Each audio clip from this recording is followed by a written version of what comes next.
जय जिनेंद्र दर्शकों, आज पुनः अभिनंदन है आप सभी का हमारी विशेष प्रस्तुति में। इस आयोजन के माध्यम से हम आपको लेकर चलेंगे एक ऐसे ऐतिहासिक और धार्मिक आयोजन के साक्षी बनने के लिए जिसे मध्य भारत में स्थित रतलाम श्री दिगंबर जैन धर्मस्थल शीतल तीर्थ में 16 और 17 फरवरी 2025 को आयोजित किया गया था। यह आयोजन था ऐतिहासिक पंचकल्याण महामहोत्सव का प्रथम वार्षिक उत्सव, जिसमें महामस्तकाभिषेक और अमृत महोत्सव का आयोजन किया गया था। कल आपने हमारे विशेष दृश्यों में देखा था कि कैसे यह आयोजन शीतल तीर्थ में धूमधाम से मनाया गया। इस महामहोत्सव में श्रद्धालु बड़े उत्साह और श्रद्धा के साथ शामिल हुए। आज हम आपको इस महोत्सव के द्वितीय दिन अर्थात 17 फरवरी 2025 की विशेष झलकियां दिखाएंगे।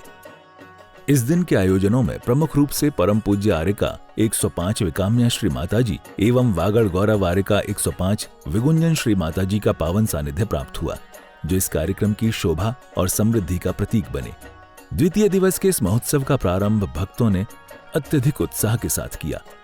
भक्तों ने मंदिर प्रांगण में पधारकर श्री जी का पूजन किया।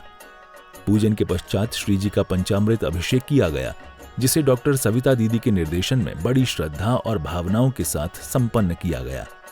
इस अभिषेक के दौरान भक्तों का समर्पण और श्रद्धा हर किसी को अभिभूत कर रहा था।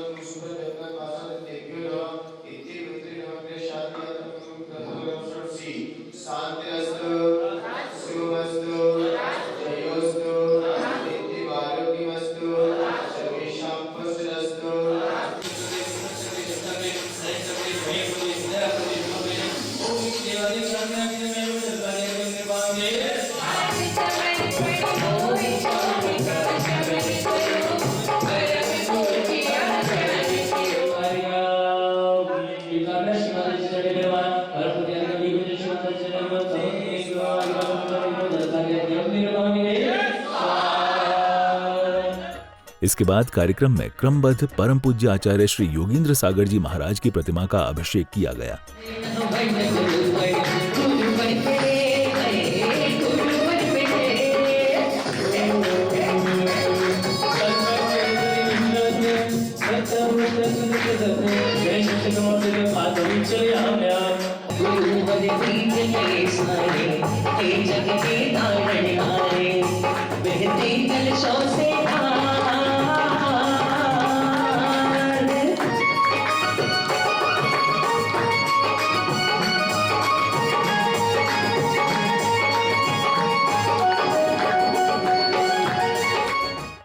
यह क्षण बहुत ही श्रद्धा और आदर का था, क्योंकि आचार्य श्री का आशीर्वाद और आशीर्वचन हमेशा ही भक्तों के जीवन को उज्जवल बनाते हैं।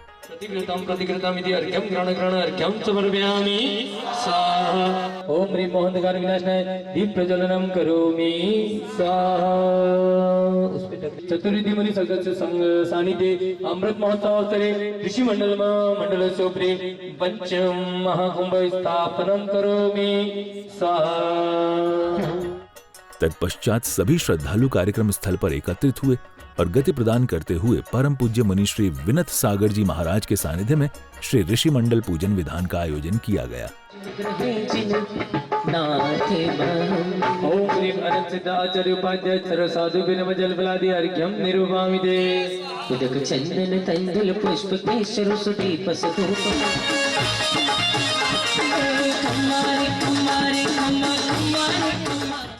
ये पूजन विधान विशेष रूप से अत्यधिक पुण्य देने वाला माना जाता है। भक्ति करू में भी कि नाचो आज छम छम छम छम छम छम छम छम छम छम कि नाचो आज छम छम छम। जल बल आठो तरफ चढ़ाए जानक व्रत करो मन आए परम गुरु होय जय जय नाथ परम गुरु होय दश विशुद्ध भावना पाए 16 तीर्थंकर पद ताए परम गुरु होय जय जय नाथ परम गुरु होय। ओम ह्रीं दश विशुद्धादि षोडशकानि बिनव जल बलादि अर्घ्यम निरूपामि ते 8 द्रव्यमय अर्घ बनाए दानक पूजो श्री जी राय महासुख होय देखे नाथ परम सुख होय। विनम्र सागर के नंदन विनम्र सागर के नंदन हे जैन धर्म के श्याम गुरुवर विनम्र सागर जी को वंदना।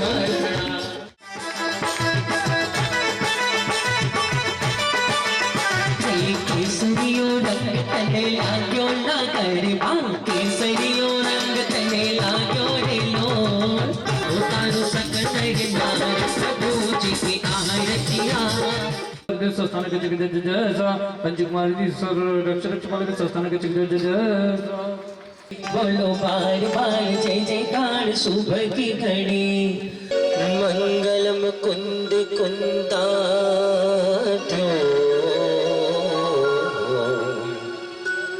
जैन धर्मोस्तु मंगलम। पूजन के बाद मंच संचालनकर्ता द्वारा सभी महानुभावों को आमंत्रित किया गया। श्रीमान चेतन जी मेहता जो कि बांसवाड़ा से हमारे बीच पधारे हैं, उनसे भी निवेदन करूंगा कि वह मंच पर पधारें। जिसके बाद गुरु गुणानुवाद सभा का आयोजन किया गया। गुणानुवाद सभा में धार्मिक विचारों और प्रेरणादायक आशीर्वचनों का आदान प्रदान हुआ, जिससे भक्तों को अपने जीवन में धर्म और पुण्य के मार्ग पर चलने के लिए प्रेरणा मिली। गुणानुवाद सभा को प्रारंभ करते हुए सर्वप्रथम माननीय महानुभावों द्वारा चित्र अनावरण और दीप प्रज्वलन किया गया।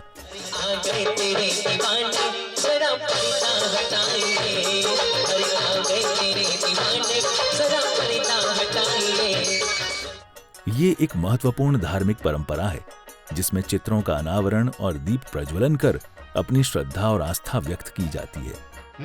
ज्ञान का दिया जलाया गुरु तुम आज मेरे अंतरी मन में आओ पधारो ही दिन भर भाग्य हमारे जागे जी भवकांत निकट आया है कण कण तुम्हें पुकारे जी। शरण में ये गए और उनने पूछा कि महाराज जी बच्चे बड़े हो गए क्या काम करा है, तो महाराज जी ने बोल दिया इनको एवत भेज दो, भिंड में मत रखो। और ये बंदा एवत चला गया और अपने पैरों पर जिस तरीके का साम्राज्य इसने खड़ा करा है वाकई काबिले तारीफ। मेरे झोपड़ी के भाग्य आज खुल जाएंगे कि गुरुवर आए हैं।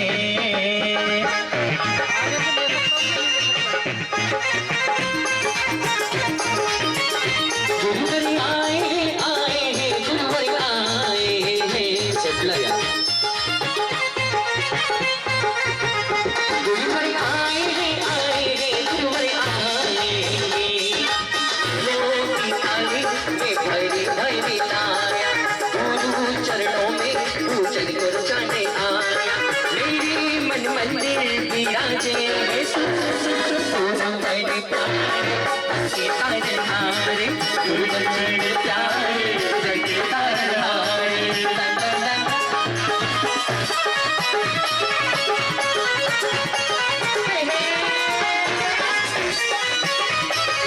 मेरे गुरु महाराज तेरे दीवाने आए हैं।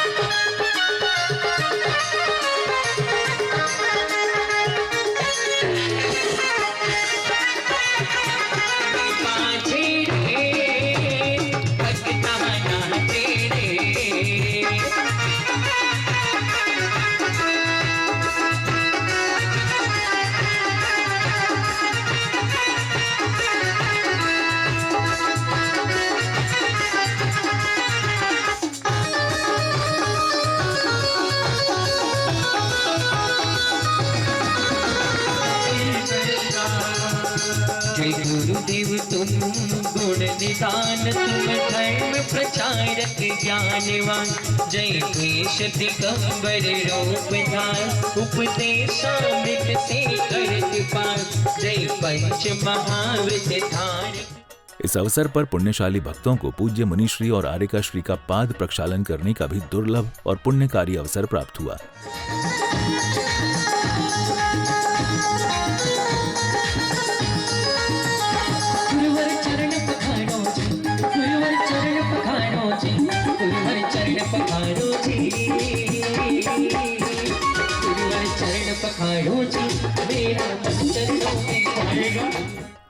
यह आयोजन भक्तों के लिए विशेष रूप से आदर्श था, क्योंकि पाद प्रक्षालन से आत्मा की शुद्धि होती है और भक्त अपने भीतर की उच्चतम साधना को प्राप्त कर सकते हैं।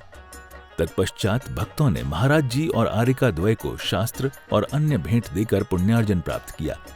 विनम्र सागर के नंदन, विनम्र सागर के नंदन, हे जैन धर्म की शान, विनम्र सागर गुरु हरि को बारंबार प्रणाम। भेंट देने का उद्देश्य धर्म की सेवा करना और अपनी श्रद्धा को अर्पित करना था।